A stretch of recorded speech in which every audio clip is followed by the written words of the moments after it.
तो ऐसे भावों से वो भगवान की सेवा करते हैं कि कहीं से हमें तकलीफ खड़ी न करे। तो ये नाम मात्र पूजन हो गया, ठाकुर जी को एक तरफ कर दिया और अपने नाम के लिए पूजा पाठ। वास्तव में पूजन तो खुद का होता है, अपना घर, अपना व्यापार, ये सब काम लेके लड़ाई झगड़ा, वही उनका उद्देश्य होता है। गौ सेवा संस्था संचालक भी गौशाला के लिए बड़े बड़े दूध देने वाली स्वस्थ गायों को ही रखते हैं, उनको अधिक चारा देंगे। परंतु जो लूली लंगड़ी है, अपाहिज है, ऐसे अंगहीन अंधी दूध न देने वाली गायों को कौन रखेगा? कोई को रखेगा तो भी उसको दूध देने वाली गायों की अपेक्षा में बहुत कम चारा डालते हैं। परंतु वह गौशाला में कैसे गोपालन हो रहा है, इसकी असलियत तब पता लगेगी कि केवल मनुष्य को दिखाने के लिए कर रहे हैं। झूठा प्रचार करेंगे, अखबार में लेख विज्ञापन करेंगे, पुस्तिका छपाएंगे, तो जिससे ज्यादा से ज्यादा पैसा आवे और खर्च कम से कम हो। तो धार्मिक संस्थाओं में भी जो संचालक कहे जाते हैं वो बहुधा धार्मिक संस्थाओं का पैसे से अपना घर का भी काम चला लेते हैं, और जो नफा होता है वह ले जाते हैं। या तो किस तरह नफा होगा उसी का ही वो सोचेंगे, अपनी दुकान कैसे चलेगी, पैसे कैसे मिलेंगे। इस तरह अपने स्वार्थ के लिए केवल दिखाव मात्र का ही भजन करते हैं। प्रायः साधन भजन करने वालों में भी दूसरों को आते देखकर आसन लगाकर बैठ जाते हैं, भजन ध्यान करने लग जाते हैं, माड़ा घुमाने लग जाते हैं, परंतु कोई देखने वाला ना हो तो बातचीत में लग जाएंगे, पत्ते और शतरंज खेलेंगे, सो जाएंगे। तो ऐसा ही साधन भजन होता है। तो केवल इसी के लिए दूसरा मुझे अच्छे माने, भक्त कहे, मेरी प्रशंसा करे, हमारा आदर हो, सम्मान हो, पैसे मिले, लोकों में हमारी कीर्ति हो, इस तरह भगवान के साधन भजन नाम मात्र के लिए होते हैं। माने इसका अर्थ ये हुआ कि भगवान को ज्यादा महत्व नहीं, खुद का कैसे मंगल हो, इसलिए सब ये भगवान का भजन करते रहते हैं। वास्तव में साधन भजन होता है अपना नाम, शरीर का, पैसे का। आसुरी प्रवृत्ति वालों के विषय में कहाँ तक कहेंगे? हाँ, आदित्य आसुरी प्रवृत्ति वालों विषय में क्या सुधी कहीसु अविधि पूर्वकम। तो ये सब आसुरी वृत्ति वाले हैं, और आज इस समय में ये बहुत बढ़ गया है। तो आसुरी मनुष्य शास्त्र विधि को मानते नहीं, सदा शास्त्र निषिद्ध काम करते। वे यज्ञ दान आदि तो करेंगे परंतु विधि पूर्वक नहीं करेंगे। दान करेंगे तो सुपात्र को नहीं देकर कुपात्र को देंगे। सुपात्र बेचारे बैठे रहते हैं और उनको तो काम करने के बाद भी नहीं देते हैं, फिर भी उनको बदनाम भी कर देते हैं। तो ये सब आसुरी वृत्ति वालों का लक्षण है। बुद्धि सर्वथा विपरीत होने के कारण उनकी उल्टी बात भी सीधी लगती है। सर्वार्थान विपरीतांश्च 18वें अध्याय के 32वें श्लोक में भगवान ये कह रहे हैं, सर्वार्थान विपरीतांश्च बुद्धिस्सा पार्थतामसि अधर्मं धर्ममिति या मन्यते तमसावृता। सर्वार्थान विपरीतांश्च बुद्धि सा पार्थतामसि। ये पार्थ, तमोगुण से घिरी हुई जो बुद्धि अधर्म को धर्म है ऐसा मान लेती है, तो वह सारे पदार्थों को उल्टा ही मानती है, वह बुद्धि तामसी है। यदि कोई अच्छी शास्त्र की बात कह दे तो भी उल्टी मानते हैं। खुद का ही महत्व बढ़ाने के लिए भजन करते रहते हैं। शास्त्र का महत्व बढ़ाइए। सर्वार्थान विपरीतांश्च।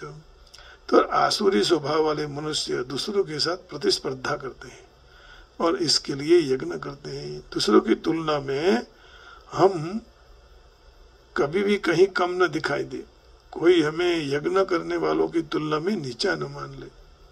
तो वे मात्र लोकों में अपनी प्रसिद्धि के लिए यज्ञ करते हैं। तो यज्ञ में विश्वास नहीं है। दूसरा यज्ञ करता है तो वह ऐसा समझते हैं कि वो अपने प्रसिद्धि के लिए करते हैं। खुद करते हैं तो वह भगवान के लिए करते हैं, ऐसा दिखाना करना, दिखावा। तो यज्ञ ईश्वर और परलोक में विश्वास न होने के कारण उनकी दृष्टि यज्ञ की विधि तरफ नहीं रहती है। जो ईश्वर और परलोक को मानते हैं जो अमुक कर्म का फल इस तरह का होता है, वही लोग विधि का विचार करते हैं। जिसको विवेक है कि ये इदम कर्तव्यम इदम न कर्तव्यम, ये करना है ये नहीं करना है, वही विधि पूर्वक कार्य करते हैं। बाकी विधि ही नम सृष्टान्नम मंत्र ही नम दक्षिणम, ऐसे यज्ञ से कोई फायदा नहीं। तो आसुरी मनुष्यों की सारी क्रियाएं बनावटी होती है, उनके अंदर अभिमान होता है, हम दूसरों से बढ़कर सुंदर यज्ञ करेंगे, और उनमें उनकी समझदारी का अभिमान हो जाता है। हम सब जानते हैं, दूसरे सब मूर्ख हैं, कोई जानता नहीं, परंतु ऐसे लोगों में तद्दन मूर्खता भरी हुई रहती है, क्योंकि ये मूर्खता फिर उनको दिखाई नहीं देती है। खुद अभिमान में इतना चकचूर हो जाते हैं कि वह संस्था के बड़ा मुखिया बनकर क्या करते हैं, केवल दिखावा मात्र करते हैं। ऐसा नहीं होना चाहिए। दिखावा से कुछ भी प्राप्त नहीं हो पाएगा। देख, भगवान को देखने से मन प्रसन्न होता है। तो आत्मसंभाविता स्तब्धा धनमान मदान्विता यजन्ते नाम यज्ञस्ते दम्भेना विधि पूर्वकम। अपने को सर्वे सर्वा मानकर कोई प्रमाण शास्त्र की परवाह करे बिना आसुरी मनुष्य कभी कभी कहते हुए धार्मिक और यज्ञ विषय कर्मकांड करते हैं, और उनको विश्वास तो नहीं, घमंड है। कई संपत्ति का उसको अभिमान आ जाता है, कई ऐसे गलत संपत्ति आ गई हो तो उससे प्रतिष्ठा प्राप्त करते, फिर भ्रम होता है। तो उनके लिए ही ऐसा होता है। कभी कभी ऐसे असुर उपदेशकों का भाग भी वो भजते हैं, लोगों को अन्य रास्ते पर ले जाते हैं। धर्म सुधारक या तो ईश्वर का अवतार के रूप में वो प्रसिद्ध हो जाते हैं, तो वे यज्ञ करने का दिखावा करते हैं, देवों का पूजन करेंगे, अपने को ईश्वर को खुद ईश्वर है ऐसा मानने लग जाते हैं। सामान्य लोग उनका ईश्वर के रूप में प्रचार भी करते हैं, उनकी भी पूजा करते हैं। तो मूर्ख लोग धर्म या तो आध्यात्मिक ज्ञान के सिद्धांतों में बहुत आगे बढ़ जाते हैं। वे सन्यासियों का वेश भी धारण कर लेंगे, इस वेश में रहकर सर्व प्रकार के अधम काम करेंगे। वस्तुतः संसार से विरक्त होने के लिए उनके पर प्रतिबंध होते हैं, परंतु असुर इस प्रतिबंधों की भी परवाह किए बिना वे मानते हैं कि कोई भी मार्ग मनुष्य उत्पन्न कर सकता है और वही अपना मार्ग है। उनके मत में कोई भी प्रमाणभूत मार्ग नहीं है जिनका पालन करना चाहिए। इसलिए यहाँ अविधि पूर्वकम शब्द पर भार दिया है, जिसका अर्थ होता है विधि विधानों की उपेक्षा करना, और हर बाबतों पर अज्ञान और भ्रम के कारण होता है। आज देखिए, कई संप्रदाय वाले कह रहे हैं कि मरने के बाद कोई विधि विधान करना नहीं चाहिए, ये सब ब्राह्मणों ने पैसा कमाने के लिए सब कर दिया है, ऐसा कहते हैं। लेकिन ये गलत है, ऐसा नहीं है। Intoxicated by wealth and honor, those self-conceited and hukti men perform sacrifices only in name for ostensions without following the sacred rituals, है ना। तो आत्मसंभाविता धनमान मदान्विता ऐसे सब उनका लक्षण दिए। Self complained and always impudent and deluded by wealth and false prestige, they sometimes proudly perform sacrifice in name only, without following any rules or regulations. कोई नियम नहीं, जो मन में आया वो कर दिया। तो ऐसे भजन से कोई फायदा नहीं। भजन ऐसा होना चाहिए जो भगवान बता रहे हैं, जो शास्त्र बता रहे हैं, उस हिसाब से करना चाहिए, क्योंकि शास्त्र हमारे माता पिता हैं। शास्त्र के हिसाब से करेंगे तो शास्त्र हम पर शासन करेगा, और शासन करने से हमें कौन सा रास्ता पकड़ना है, कहाँ जाना है, कैसे जाना है, क्या करना है, क्या नहीं करना है, ये सब दिखाएंगे शास्त्र। तो इससे अपना मंगल होता है। तो शास्त्र की बात को मानने से मान लो कि आपका मंगल हो गया है। आज देखिए कई कई नए नए ग्रंथों में शास्त्रों की ऐसी उल्टी बातें सब बताकर अपने अपने धंधा के रूप में शास्त्र का प्रचार कर रहे हैं। शंकराचार्य की फिलोसॉफी के सिवाय और कोई भी फिलोसॉफी हो ही नहीं सकती। भले चार मठ के चार शंकराचार्य महाराज जी हैं, चार दिशा के चार शंकराचार्य जी हैं, लेकिन शंकराचार्य जी जो बोल गए हैं वो अद्भुत फिलोसॉफी है।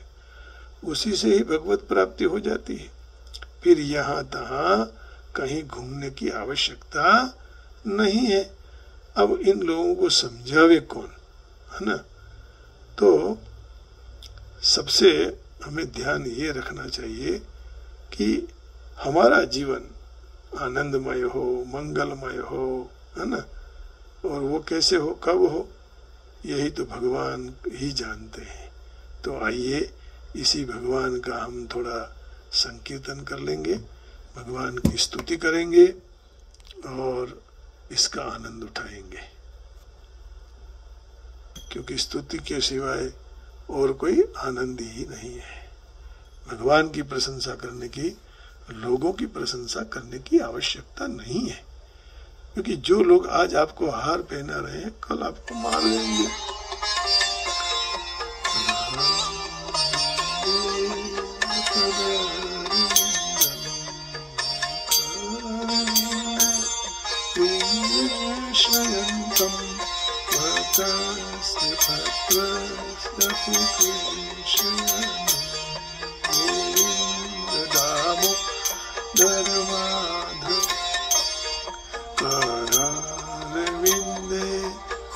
पदारविन्दं मुखारविन्दे विनिवेशयन्तं वातास्य पात्रस्य पुटेशयानं बालं मुकुन्दं मनसा स्मरामि, मुकुन्दं मनसा स्मरामि, बालं मुकुन्दं मनसा स्मरामि।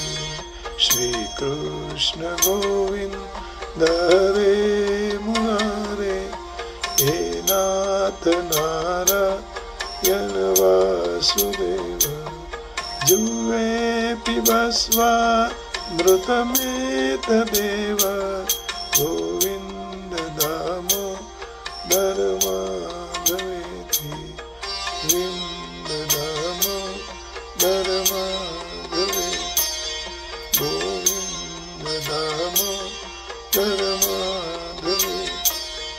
विक्रेतु कामा किल गोपकन्या, मुरारिपादा चित्तचित्तवृत्ति, दद्यादिकं मो अवसादवोच, गोविन्द दामोदर माधवेति, गोविन्द दामोदर माधवेति, गोविन्द दामोदर माधवेति।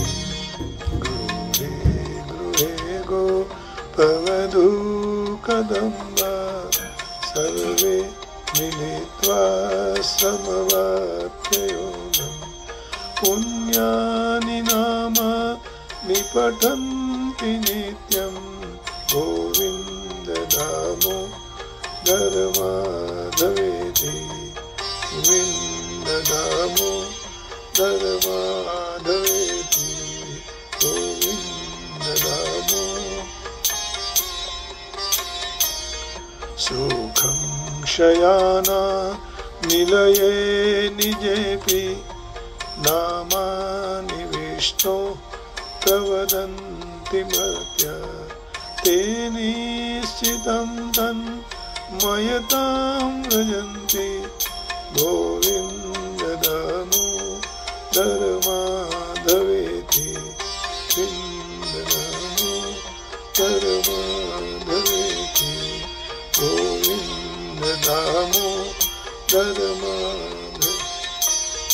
जिह्वे सदैवं भज सुन्दराणि नामानि कृष्णस्य मनोहराणि समस्तभक्तानि